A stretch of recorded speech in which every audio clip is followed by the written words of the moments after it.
அணு கனிம சுரங்க நில ஒதுக்கீட்டு ஆணையை ஓராண்டுக்கு நீட்டித்திருக்கிறது தாவேக அரசு. அணு கனிம சுரங்க திட்டத்தை கைவிட வேண்டுமென தேர்தலுக்கு முன்பாக தாவேக வாக்குறுதி அளித்திருந்தது குறிப்பிடத்தக்கது. ஆட்சிக்கு வந்த 40 நாட்களில் முரண்பட்ட ஒரு நிலைப்பாட்டை எடுத்திருக்கிறது தாவேக.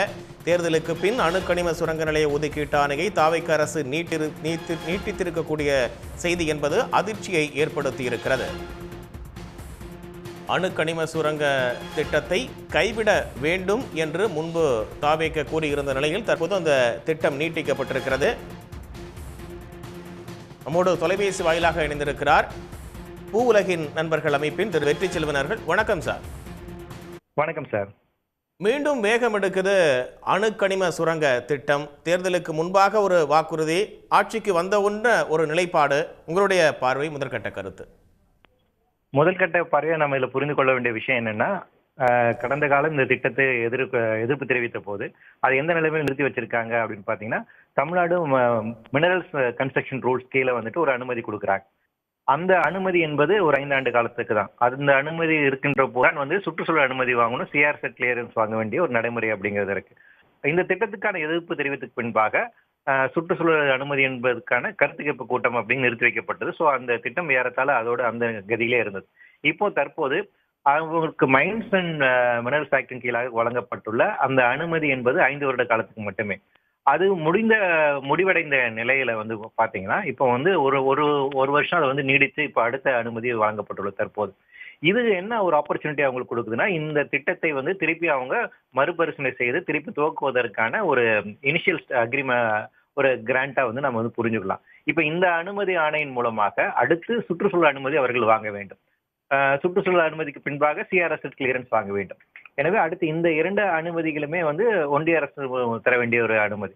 எனவே அப்போ அடுத்தடுத்த அனுமதி அவங்களுக்கு கிடைச்சிருச்சு அப்படின்னா இந்த சுரங்க திட்டத்தை நடைமுறைப்படுத்துவதற்கான வாய்ப்புகள் இருக்கு. ஸோ அந்த வகையில தான் இந்த அனுமதியை நாம் வந்து புரிந்து கொள்ள வேண்டும். ஸோ தமிழக அரசாங்கம் தற்போது வழங்கியுள்ள இந்த ஓராண்டு கால நீடிப்பு, இந்த கனிம சட்டத்தின் கீழாக வழங்கக்கூடிய இந்த அனுமதி என்பது நிச்சயமாக ஆபத்தானது. இது அந்த பகுதி மக்களுக்கான ஒரு ஆபத்தில் தான் போய் முடியும். சுரங்கம் அமைப்பதற்கான ஒரு ஆபத்தில் முடியும். குறிப்பாக அணு கனிம வளங்களை வெட்டியெடுப்பது என்பது அந்த பகுதியில் இருக்கக்கூடிய அணுக்கதிரியக்க பாதிப்புகளை அதிகரிப்பதற்கான வாய்ப்பு இருக்கு. எனவே தமிழக அரசாங்கம் இது மறுபரிசீலனை செய்ய வேண்டும் அப்படிங்கிறத நான் முதல் கருவா பதிக்கிறேன். இப்போ இதனால என்னென்ன மாதிரியான பாதிப்புகள் அப்படின்றது பொதுமக்களுக்கு ஏற்படக்கூடிய வாய்ப்புகள் இருக்கு அப்படின்னு சொல்றீங்க? இப்போ அணு கனிம உங்கள் பொறுத்த வரைக்கும் வந்து பாத்தீங்கன்னா, இப்ப அந்த பக்கத்துல தோரியம் கிடைக்குது, தாது மணல் அப்படிங்கிறது இருக்கு. நம்ம கன்னியாகுமரி மாவட்ட கடலோர பகுதிகளில் இருந்து அதிகமாக காணப்படுகிறது இந்த தாது மணல் அப்படின்னு நம்ம சொல்றோம்.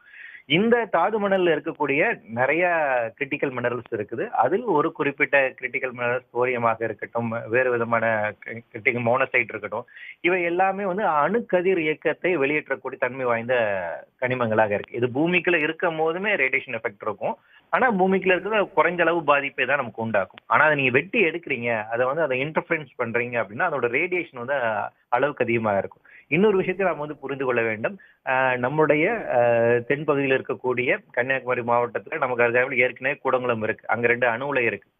ஏற்கனவே சில பகுதிகளில் வந்து தாது மணல் வெட்டி எடுக்கக்கூடிய பல திட்டங்கள் இருக்கு. அந்த பாதிப்புகளையுமே நம்ம வந்து பார்த்துட்டு இருக்கோம். அதோடு சேர்த்து இதோட விரிவாக்கம் வாழ்றது என்பது மேலும் மேலும் நம்ம தென்னக கடலோர பகுதிகளில் அதிகமான இந்த சுரங்கங்கள் அமைப்பதன் மூலமாக மேலும் மணல்களை எடுப்பது என்பது ஒட்டுமொத்தமாக நம்ம தென் மாவட்டங்களை வந்துட்டு அதிக பாதிப்புக்குள்ளாக்கும். அந்த பகுதியில் இருக்கிற மக்களுக்கு மேலும் மேலும் அணுக்கதிர்க்க பாதிப்புகளை அதிகரிப்பதற்கான ஒரு வாய்ப்பு இருக்கு. அணுக்கதிரியக்கம் அப்படிங்கிறது பாலியாண்டி டிசீஸ்ல இருந்து ஆரம்பிச்சு கேன்சர் வரைக்கும் பல்வேறு விதமான பாதிப்புகளை உண்டாக்கக்கூடிய வல்லது. இது வந்து என்னன்னா ஒரு ஜெனரேஷனுக்கு மட்டுமல்ல, அடுத்தடுத்த தலைமுறைக்கு பாதிப்பு உண்டாக வல்லமை பெற்ற ஒரு கதிரியக்க தன்மையுடையது. எனவே இது வந்து நீண்ட நெடிய நாளுக்கு பாதிப்புகளை உண்டாக்கும். எனவே அதனால எந்த வகையிலும் இந்த திட்டத்தை அனுமதிக்காமல் நிறுத்தி வைப்பதற்கான வேலைகளை உடனடியாக செய்ய வேண்டும் அப்படின்னு தான் நாங்க பார்க்கிறோம். உடனுக்குடன் செய்திகளை தெரிந்து கொள்ள சன் நியூஸ் பெல் ஐகானை கிளிக் பண்ணுங்க.